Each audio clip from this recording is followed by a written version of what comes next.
মুর্শিদাবাদের জলঙ্গির সীমান্তে বসছে কাঁটা তার। সূত্রের খবর, জলঙ্গির সীমান্তে 200 কিলোমিটার খোলা অংশে বসতে পারে কাঁটা তার। অনুপ্রবেশকারী বাংলাদেশি রুখতে কড়া পদক্ষেপ বিএসএফের। ভারত বাংলাদেশ সীমান্তের ভূখণ্ডে রয়েছে পদ্মা নদী। সুতরাং এই পদ্মা নদীর জল শুকিয়ে গেলে অনুপ্রবেশকারীদের দৌরাত্ম্য বাড়ে। মূলত সেই কারণেই কাঁটা তার বসানোর সিদ্ধান্ত নিল ভারত সরকার। যদিও কৃষকদের অভিযোগ, কৃষকদের জমির প্রায় কয়েক কিলোমিটার ওপরে বসছে এই কাঁটা তার। কেননা মাঝে মধ্যে দেখা যায় বাংলাদেশিরা ভারতীয় কৃষকদের ফসল কেটে নিয়ে উধাও হয়।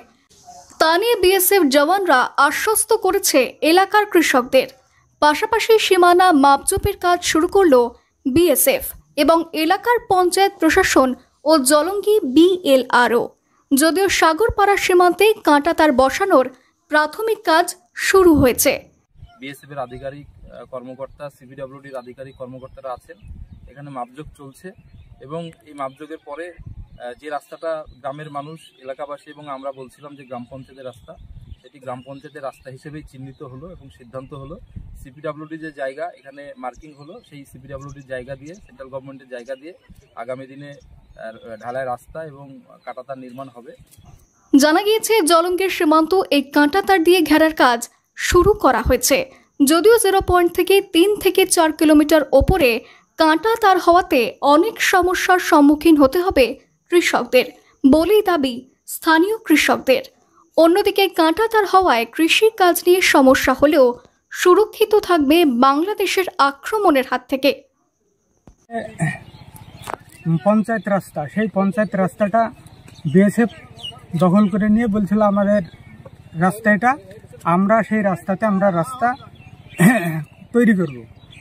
আমরা সেইখানে গ্রামের লোক এসে সেখানে বাধা দেওয়ার পর এবং প্রধান এবং আমাদের সভাপতি মাসুম আলী আহমেদ, প্রধান রকিবুল ইসলাম রকি, সে বাধা দেওয়ার পর আমাদের সেই রাস্তাটা এখন আমাদের পঞ্চায়েতের বহাল থাকলো এবং যেটা বিএসএফের রাস্তা সেটা বিএসএফের রাস্তা।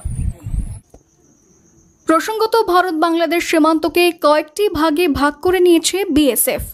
এর মধ্যে পশ্চিমবঙ্গে রয়েছে উত্তরবঙ্গ ফ্রন্টিয়ার, দক্ষিণবঙ্গ ফ্রন্টিয়ার এবং গুয়াহাটি ফ্রন্টিয়ার। মুর্শিদাবাদ পরে দক্ষিণবঙ্গ ফ্রন্টিয়ারের মধ্যে। প্রশাসন সূত্রে খবর, মুর্শিদাবাদ জেলায় ভারত বাংলাদেশের প্রায় 96 কিলোমিটার আন্তর্জাতিক সীমান্ত রয়েছে, যার অধিকাংশ জায়গাতেই কোনো কাঁটা তারের বেড়া নেই। সম্প্রতি বাংলাদেশ থেকে ভারতে বেআইনিভাবে বিভিন্ন সময় অনুপ্রবেশকারী ঢুকছে, তাও আবার জলঙ্গি, কখনো সাগরপাড়া দিয়ে।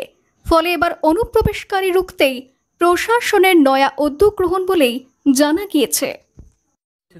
জলঙ্গি বিধানসভার চুয়াপাড়া গ্রাম পঞ্চায়েতের সরকারপাড়া সংসদ এলাকায় বাংলাদেশ সীমান্তবর্তী এলাকা হয়। এখানে সেন্ট্রাল গভর্নমেন্টের পক্ষ থেকে রাস্তা এবং ফেন্সিং, কাঁটাতারের ব্যবস্থা গ্রহণ করা হয়েছে। খুব দ্রুত সেই নির্মাণ কাজ শুরু হবে। এখানে গ্রাম পঞ্চায়েতের একটা রাস্তার সঙ্গে সিপিডব্লিউডির একটা রাস্তা সংক্রান্ত সমস্যা দীর্ঘদিন ধরে চলছিল। গ্রাম পঞ্চায়েত সেই রাস্তাটি গ্রাম পঞ্চায়েতের রাস্তা, সরকারপাড়া গ্রামের মানুষের চলাচলের রাস্তা, কিন্তু সিপিডব্লিউডি সেটা তাদের রাস্তা বলে দাবি করছিল।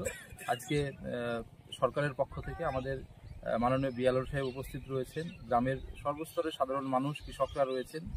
মুর্শিদাবাদ থেকে কৌশিক অধিকারীর রিপোর্ট, লোকাল 18 বাংলা।